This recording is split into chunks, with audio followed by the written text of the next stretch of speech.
Eu converso com o Rodrigo Machado, que é o chefe de gabinete da presidência do CREA-RJ. Rodrigo, no painel que você acabou de participar, você fez uma manifestação ali que eu considero uma das mais importantes, sem demérito para as demais, mas você falou da importância de dar atenção ao político que pensa em 40 anos à frente e não na política imediatista. Eu queria que você enfatizasse especialmente esse aspecto nesse contexto que o Conecta, através da FACEL, do SEBRAE e do CREA, propõe nesse ambiente de discussão. Bom, o que o Conecta propõe, essa governança interinstitucional, né, das instituições para estimular o empreendedorismo, mas não só o empreendedorismo, o setor privado, a qualidade urbana, na questão das cidades inteligentes, né, o desenvolvimento das regiões. Isso é uma política pública e que, se os municípios querem abraçar uma política pública como essa, não tem como propor soluções de curto só prazo, só de curto prazo. Todas essas políticas, quando se fala em desenvolvimento, você carrega a engenharia dentro delas. Engenharia pressupõe projeto, planejamento, projeto, investimento, execução, manutenção. Então, seja um empreendimento urbano, de infraestrutura, de saneamento, de energia, seja indústria, um empreendimento industrial estimulado por uma governança local, seja qualquer investimento da área tecnológica, seja um parque tecnológico, né, como a gente tem aqui o Serratec. Qualquer atividade, ela tem uma maturação. E a classe política costuma pensar muito no curto prazo. Se acostumou a pensar no curto prazo, na questão eleitoral. Nós temos eleições de 2 em 2 anos. Então ficam promessas inalcançáveis para um cenário de 2 ou 4 anos. Então, o que a sociedade organizada tem que fazer é desenvolver a ideia de planejamento e de projetos para estruturar essas políticas, para gerar valor, riqueza, negócios, né? E impor à classe política um planejamento de longo prazo. Então, acho que a classe política precisa aprender com a sociedade civil, né? Reaprender com a sociedade civil como é que se formula a política de longo prazo. E o CREA está muito atento àqueles municípios que estão considerando projetos, planejamento, quadro técnico qualificado dos seus municípios, como é que contrata projetos, como é que se o gasto é eficiente ou se não é. Enfim, nós estamos muito atentos a isso, para poder a gente ajudar municípios a se desenvolverem naquilo que a gente pode fazer como formuladores de política pública. No campo da fiscalização é uma atividade básica nossa para colaborar com esse processo, que é a nossa missão legal também é fiscalizar. Essa sua afirmação tem tudo a ver com uma falha que os políticos têm normalmente de não dar a devida atenção aos quadros técnicos. Né? Como é que o CREA tem dialogado com a classe política no sentido de fazer que a opinião técnica tenha mais relevância nas administrações? Perfeita colocação. A gente tem feito um esforço grande. Por exemplo, nós temos notificado, oficiado prefeitos, secretários, quando às vezes cargos técnicos são ocupados por não técnicos. Então, para a gente é um pouco inconcebível, por exemplo, um secretário de urbanismo, um secretário de infraestrutura, um secretário de obras, um secretário, eventualmente até de transporte, de mobilidade, não ser da área técnica, porque ele vai acabar atendendo desejos políticos só e em detrimento da opinião técnica, do quadro técnico municipal, da comunidade técnica do seu município. Então a gente tem oficiado, cobrado isso com o prefeito, a gente tem feito. Às vezes em empresas, em autarquias públicas, empresas públicas, tem cobrado a diretor de engenharia. Então, o diretor de engenharia dessa empresa pública tem que ser engenheiro. Então, a gente tem exigido isso, seja do ponto de vista legal, seja do ponto de vista político, né? Quando a gente encontra uma brecha legal, a gente invoca a questão legal. Quando a gente vai na questão política, a gente também expõe assim, uma situação, né? Então, isso é uma maneira que a gente tem feito.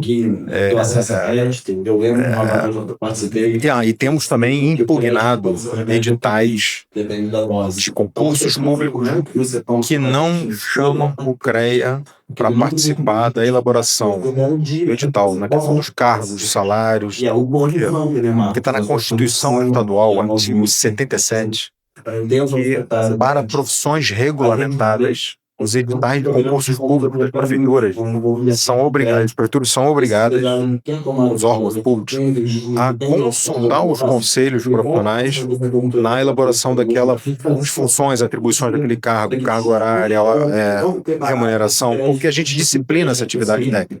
A profissão regulamentada. A engenharia, todas as engenharias, a agronomia, as geociências, estão nesse bojo para nós. Então a gente tem invocado, inclusive, a Constituição Estadual para poder cobrar editais de acordo com o que estabelece a legislação.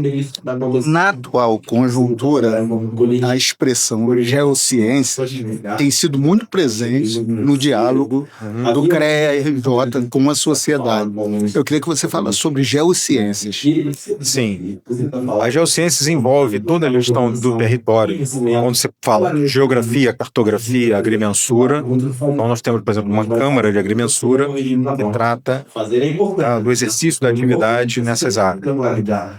Cartografia, agrimensura, geografia.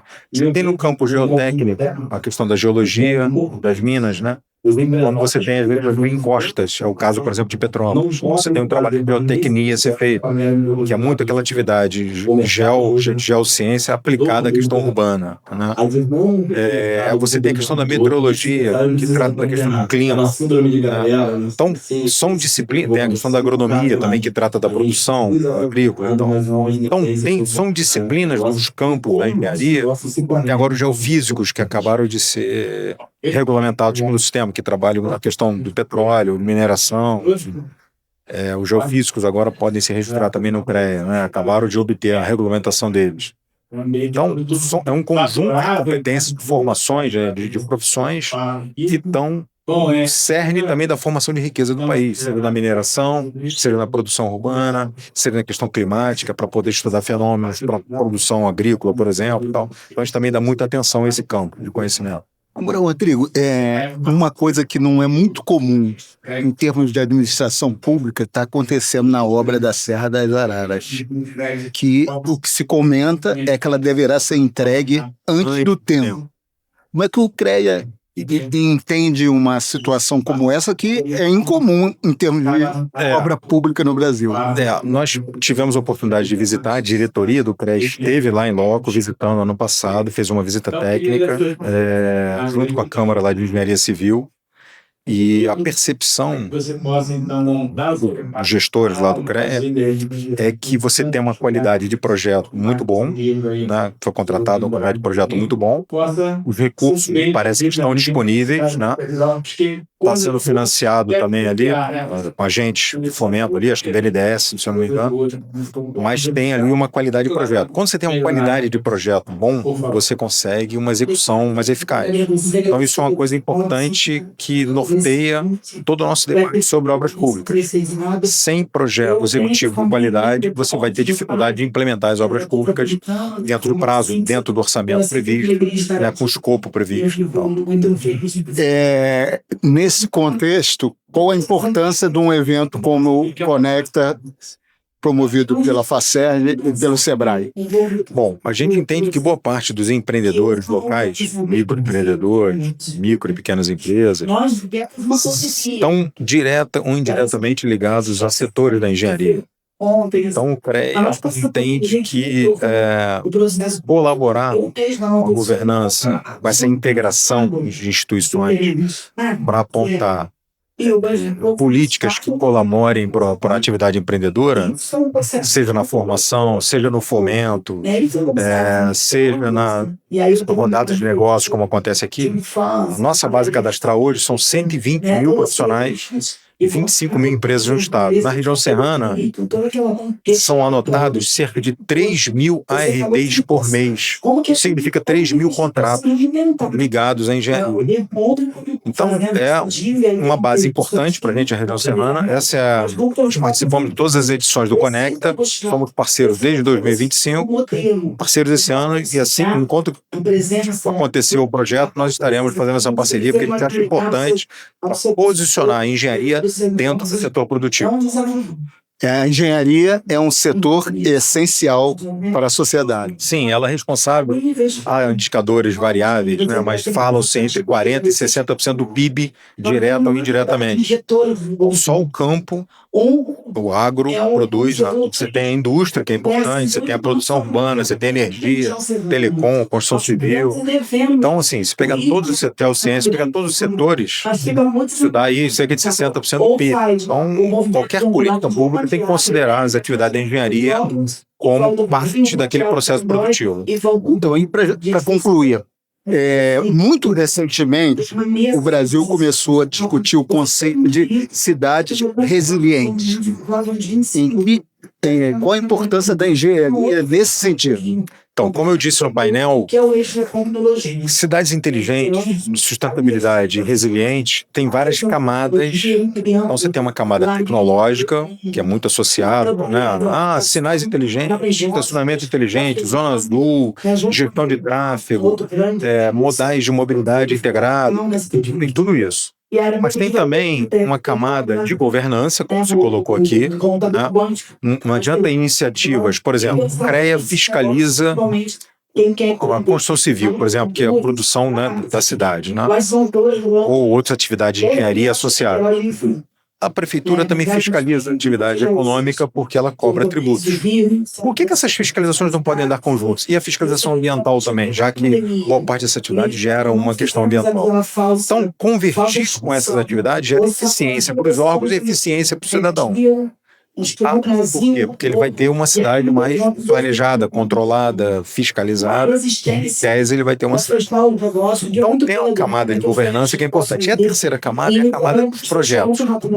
Não tem como você ter uma cidade sem planejamento e sem projetos. Por isso que, pegando a sua primeira pergunta, as prefeituras têm que investir em bancos de projetos. Pode ser sob a forma de concursos de projetos, mas chamar a comunidade técnica a apresentar a ideia de projetos, contratar projetos, projetos executivos, que a partir de projetos os recursos chegam. Então, uma cidade inteligente, na medida em que ela tem índice de qualidade de projeto, bem realizado, com boa técnica, porque isso é capaz de captar, inclusive, recursos para a cidade. Então tem essa camada que eu acho importante também para a cidade. É pensar num projeto com começo, meio e fim, com visão de longo prazo. Obrigado.